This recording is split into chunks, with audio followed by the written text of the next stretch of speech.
Hello, welcome to the Self Learning Platform by Dr. Sushma Singh. Today we start Unit 12 B.R. Ambedkar. Now, introduction of the unit. Baba Sahib Ambedkar is one of the foremost thinkers of modern India. His thought is centrally concerned with issue of freedom, human equality, democracy, and socio-political emancipation. He is a unique thinker of the world who himself suffered much humiliation, poverty, and social stigma right from his childhood. Yet he rose to great educational and philosophical heights.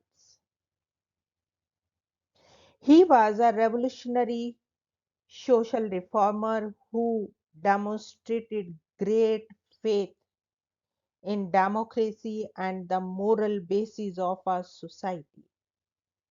He was one of the principal critics of India's national movement led by M.K. Gandhi. He built civic and political institutions in India and criticized ideologies and institutions that degraded and enslaved people. He undertook several major studies on the economy, social structures and institutions, law and constitutionalism, history and religion with methodological rigor and reflexivity. He was the chairman of the drafting committee of the Indian Constitution and defended its key provisions with scholarly precision and sustained arguments without losing sight of the ideals it upheld, while at the same time holding firmly to the ground. He embraced Buddhism, recasting it to respond to modern and socially emancipatory urges, with hundreds of thousands of his followers, and paved the way for its resurgence in modern India. Now, the life sketch of B.R. Ambedkar. Baba Sahib Ambedkar, 1891 to 1956, was born in the untouchable Mahar caste in Maharashtra on 14th April 1891. He suffered all kinds of social humiliations in childhood as well as in his subsequent life on account of the stigma of untouchability. In the classroom, he was not allowed to sit along with the rest of the students. He had to drink water only in his hand cup in school, poured by the members of the upper caste from above. Learning Sanskrit language was denied to him.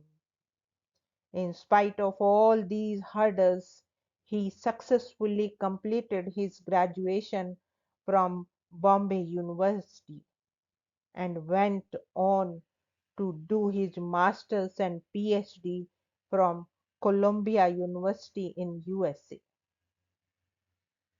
He was influenced by the liberal and radical thought currents in America and Europe, more particularly with the thought that emerged following the French Revolution.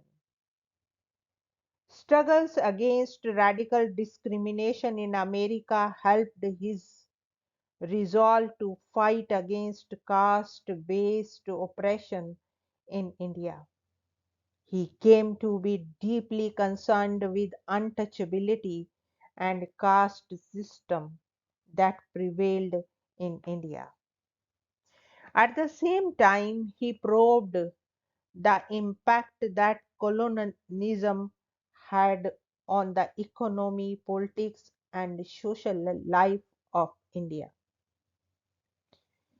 His MA dissertation on administration and finance of the East India Company and his PhD thesis on the evolution of the provincial finance in British India at Columbia University and his D-Science dissertation on the problem of the rupee, its origin and its solution were brilliant contributions to the analysis of colonial economy and politics and to anti-colonial economic thought.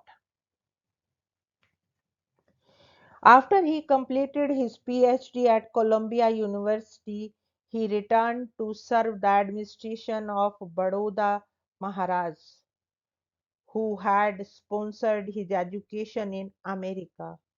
But even after such exceptional qualification, he had to suffer the pinch of untouchability in Baroda administration. He left his service and was for more time professor of political economy at Sindham College of Commerce and Economics, Bombay. He made a representation before the Southborough Committee that preceded the Monte Chelmsford reforms of 1990 and pledged for separate representation to the depressed classes as the untouchable and low caste and communities were then unknown. He started Monkivyak a fortnightly in Maratha in January 1920 and played a leading role in the first All India Conference of Depressed Classes held that year, presided over by Sahu Maharaj of Kolhapur. He joined the London School of Economics to do his D-Science, which he completed in 1922 and was invited to the bar at law from Gray's in the same year. He started his legal practice in Bombay in 1923 and played an active role in the political mobilization and organization of the untouchables. He formed the Bashishkrit Hukrani Sabha, Depressed Class Welfare Association, in 1924. In 1927, he was nominated to Bombay Legislative Council. He led the famous Satyagraha at Chowdar Tank in Mahad, demanding rights for untouchables from common water tank from which they were hitherto barred, eventually leading to the burning of the Manusmriti. He started the fortnightly journal Bahishkrit Bharat in Marathi and formed two organizations, Samaj Samta Sangh and Samta Sainik Dal in 1927 to reinforce the demand for equality of the depressed classes. In 1928, the Depressed Classes Education Society Bombay was founded. The fortnightly journal Samta too was brought out at the same year. During these years, Dr. Ambedkar remained active as the professor of law.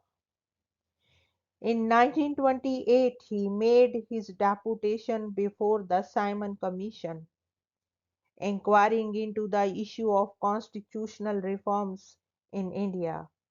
He led the Satyagraha at Kalram Temple, Nasik, demanding temple entry to untouchables in 1930. He presided over the first All India Depressed Classes Congress held in Nagpur in 1930. Dr. Ambedkar's emphasis on self-help and the task of emancipation of untouchables as primarily resting on themselves, his vision of modern India and his ideas on rights, democracy, and representation increasingly pit him against the Indian National Congress and M.K. Gandhi, its undisputed leader. This opposition was poignantly visible at the Round Table Conference in 1931, where Dr. Ambedkar demanded separate electorate for the depressed classes, which M.K. Gandhi, as the sole representative of the Congress, vehemently opposed. M.K. Gandhi went on a fast unto death against the Communal Award of 1932 that granted separate electorate to the untouchables. Dr. Ambedkar negotiated on behalf of the depressed classes and signed the Pune Pact, agreeing for the joint electorate with reservation for depressed classes, that led to the withdrawal of the fast by M.K. Gandhi. In 1936, Dr. Ambedkar founded the Independent Labour Party, which contested 17 seats in the election of 1937 in the Bombay province and won 15 of them. The World War II and the demand of the Muslim League for Pakistan introduced new and complex issues in the national movement. Dr. Ambedkar established a different party, the Dual Caste Federation, in 1942 and was appointed as a member of the Viceroy's Council in the same year for a period of 5 years. Ambedkar was elected to the Constituent Assembly from Bengal and in the assembly made a plea for a united India with the Congress and the Muslim League working together. He was appointed as the chairman of the drafting committee of Indian Constitution and became the law minister in the Nehru cabinet in August 1947. In both these capacities, he conceptualized, formulated, and defended a free and egalitarian framework for public life in India with extensive safeguards for the disadvantaged and autonomy for religious authorities and linguistic and cultural groups in India. Ambedkar resigned from the Nehru cabinet in 1951 and strove to work out an alternative to the lack of social and economic democracy in India and the inability of the constitutional democracy to effectively function in its absence. Such a search eventually led him to conversion to Buddhism and the proposal for the establishment of the Republican Party of India. He died on 6th December 1956, mourned by millions. He left behind a complex body of thought scattered across a large number of writings and speeches, an eventful public life spanning across civic and political life, and a radical agenda for economic, social, and cultural reconstruction. The next point is his writings. Dr. Ambedkar wrote several books unlike his contemporaries. He had done a lot of original research on his text. Apart from writing the Indian Constitution as the chairman of its drafting committee and defending it in the marathon debates of the Constituent Assembly, he wrote several books that reflect systematic thinking. Apart from his doctoral dissertations on the problems of the rupee in 1923 and the evolution of the provincial finance in British India in 1925, he wrote Annihilation of Caste in 1936, Thoughts on Pakistan in 1940, What Congress and Gandhi Have Done to the Untouchables in 1945, Who Were the Shudras in 1946, The Untouchables, Who Were They and Why They Became Untouchables in 1948, States and Minorities in 1947, Thoughts on Linguistic States in 1955, and his magnum opus, The Buddha and His Dhamma in 1957, are the most important. Apart from them, he wrote numerous articles, submitted learned memoranda, delivered lectures, and commented on the issues in the journals he published. Now we want to wind up this lecture. Thank you so much for your attention.